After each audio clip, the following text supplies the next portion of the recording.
And today I want to share with you the challenges we had the past couple of years since the pandemic started.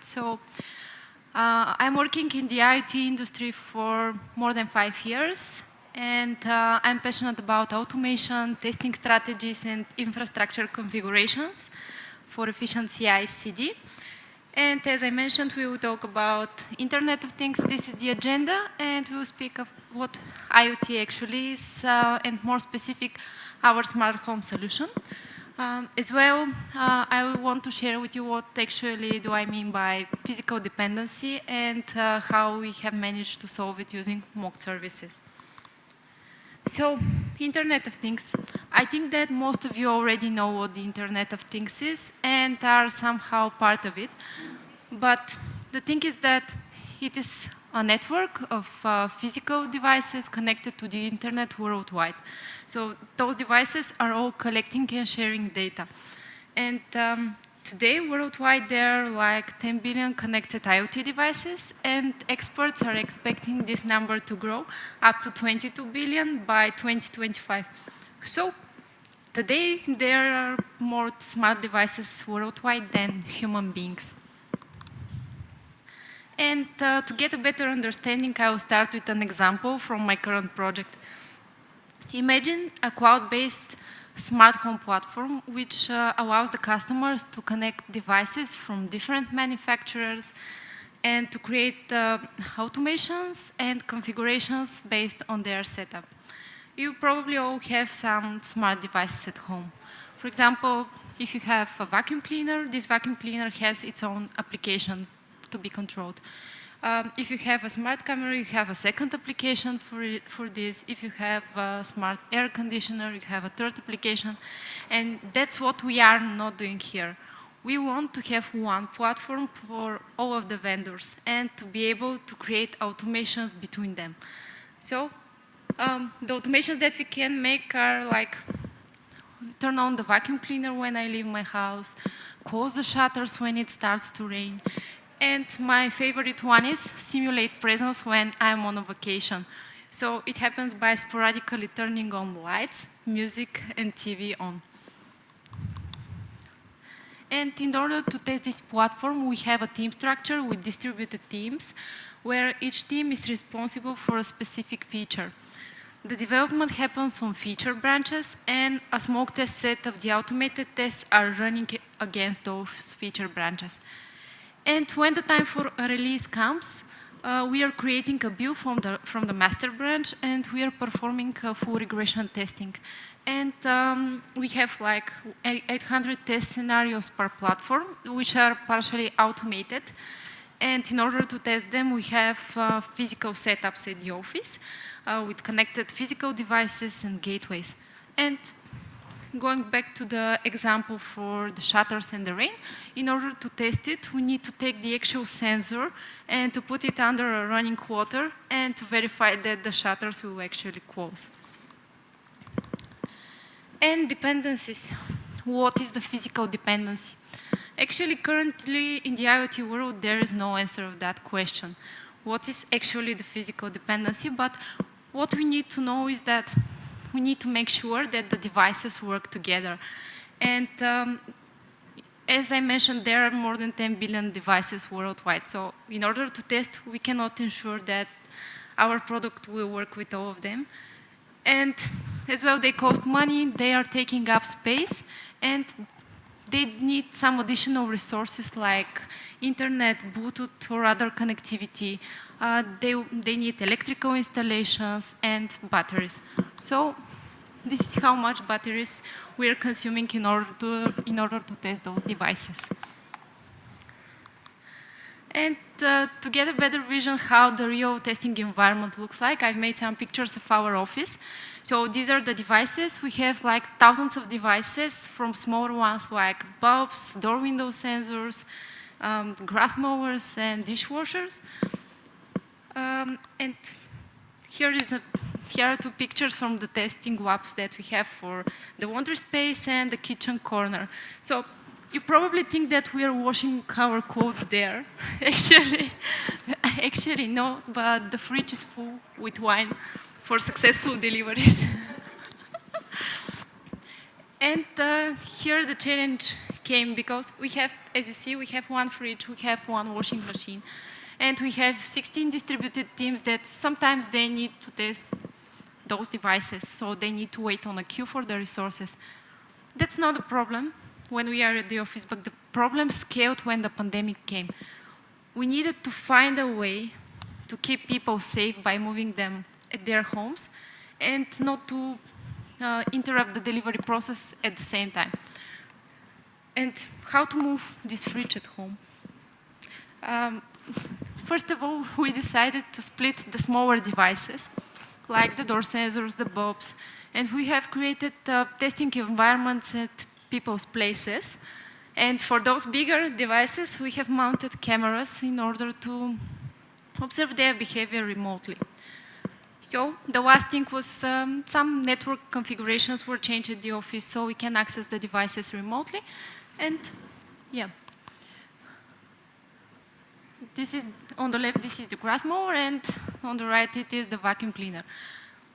Okay, we found a way to somehow manage to proceed working with this setup, but still, the successful product needs more and more resources, so we needed to find a way to multiply those devices, and we decided to go for mocking the services. We have implemented mock services and virtual devices. So the reason was that we wanted faster and independent automated tests. We wanted to have a wider variety of devices and states so we can provide. Now, actually, every team can create a setup based on their needs and to simulate the states of the devices if they are on or off, if they're showing a specific temperature value or volume of a speaker, and scalability. And the technologies for mocking, we've conducted research for some of the existing solutions that were on the market about mocking, like wire mock, but they were either too expensive or they did not meet actually our requirements, because the most important for us were to persist the state of the devices. And what do I mean by persisting the state is, imagine that this cloud here is the environment, the mocked environment. We have the environment, we are deploying the mocked services on it. And this is the testing team. They all want to test on this environment. For example, tester one wants to simulate the change of the state of mock device, which is, on this example, a white bulb, which is turned on 100% brightness. And in that case, with the existing solutions, it is changing the state for all of the users logged into this environment. And what we've made a custom solution using Quarkus framework. And what we gain from that is that same environment, same deployment mock services, and here in this example, the tester is changing the state of the brightness state of the white bulb, and it is not affecting the work of any of the other users. So in that way, we can test independently and not to interrupt. We are not interrupting the work of the other team members. And what are the benefits from mocking? Improved parallel run. So in the beginning, with the real setups, we have 2 real setups with 2 gateways and connected devices to them.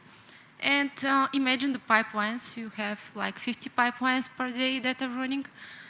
They are put it on a queue. So the first pipeline is getting the resources, and the other pipelines are in a pending status until the resources are freed. So in that way, using mocked services, we can create a separate environment for every feature branch. And that's how we can run multiple pipelines simultaneously. The second one is, as I already mentioned, wide variety of devices. Every team can configure the desired setup. Everyone can have a fridge and oven and so on. And the state simulation, remember the example with the white bulbs? We can simulate all of the desired states that a device has.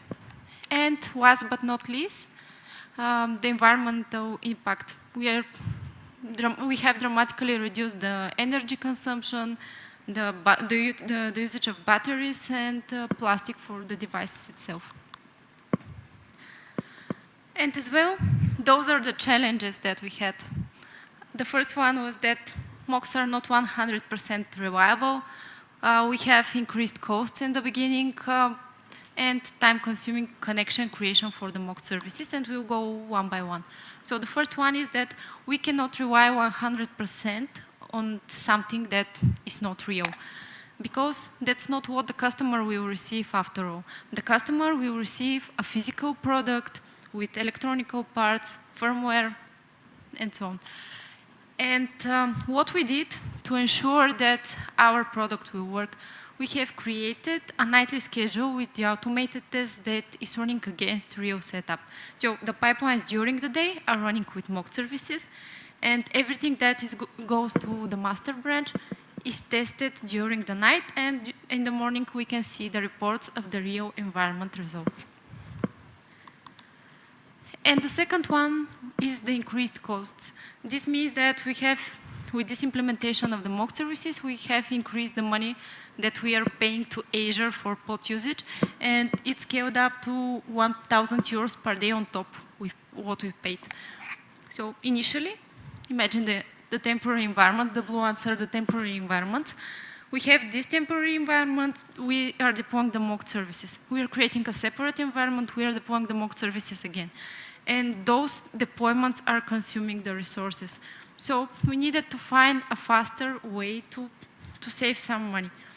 And what we did, the purple one, I hope that you can see it well, is a temporary environment. We have created a temporary environment with pre-deployed mock services and a bridge implementation that is using the already deployed services.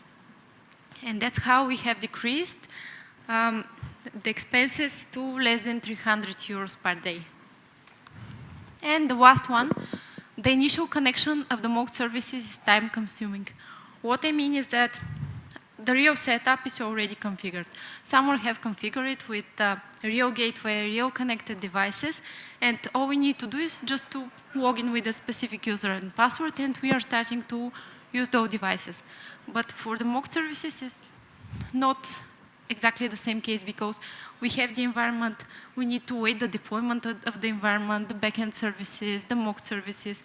After that, we are logging to a brand new environment, and we need to go through all the pairing flows. For example, we want a bulb, we need to go select bulb model, etc. We want to have some additional devices. And we are going to this flow, and it is taking up like 5 minutes, 10 minutes, 15 minutes. It depends on the amount of devices that we want to connect. And together with the development team, we decided to implement some solution that is adding the devices automatically on the login. So that's how we have speeded up the tests with around 10 to 15 minutes. And as well, we have checked the performance of the automated test itself. We did multiple things to save the time and the connection creation improvements, and we have removed some weights, and some functions were improved and refactored in order to make the tests running faster themselves. And the last thing was that we decided to create a smoke test set and a full regression test set. The smoke test set contains the critical priority test cases, and it is executed, as I mentioned, on the feature branches during the day. It is running on mocked environment, and the full regression test set is the one that contains all the priorities. And it is running against a real environment during the night. And this is one example of how we are handling the conditions in the test. If you want to run a specific test on a mocked environment, on a real environment. The ones in the brackets are the parameters that we are putting, the exact conditions in order to differentiate if you want to run those tests on mocked or on a real environment. And if we leave it empty, it means that those tests are supported for both environments, and we can proceed without failing tests. And after those metamorphoses, this is the final look of pipeline configuration. So the first step is creating the environment. After that, we are deploying the mock services or the real services, depending on our needs. After that, we are executing the automated tests, and we are creating a report of the quality of the desired branch. And as well, the last stage is to destroy the environment, which is saving us some resources that are not needed anymore. And here is an example, just a short example how the reports look like from the automated tests. On the left, you can see the tests that are running on mocked environment. You can see that they are less than the ones on the right. That's because those are the critical scenarios from a specific feature. And on the right, here, it is the report which is running during the night on the live configuration, and it includes all the priority test cases. And that's how we have managed to decrease the time for pipeline execution from 60 minutes to 20 minutes. And what I want you to remember from my presentation is that think of something that is taking you time, resources, or any kind of effort, and together with your team, try to find a solution for this, because you can always decrease the time that is needed for a specific thing to be done. So, thank you. And if you want, we can chat a little longer after on the, what was the launch?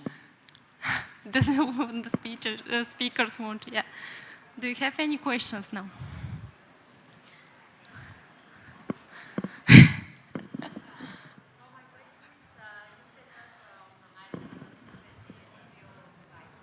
Wait for the mic.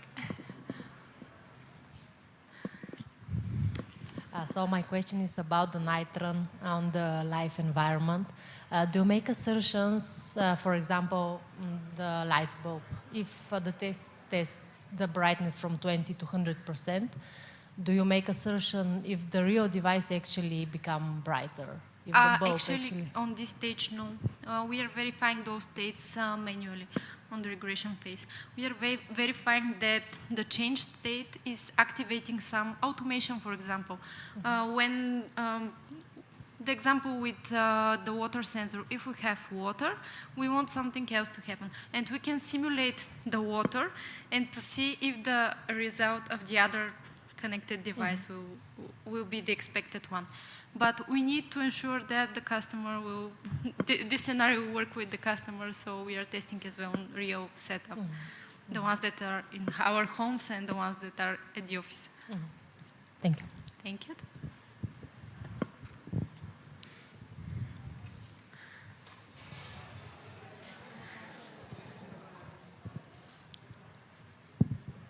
Hello. Should I understand that with the mocking services, your test engineers are having better environment for producing tests and they are more efficient? Yeah. Thank you.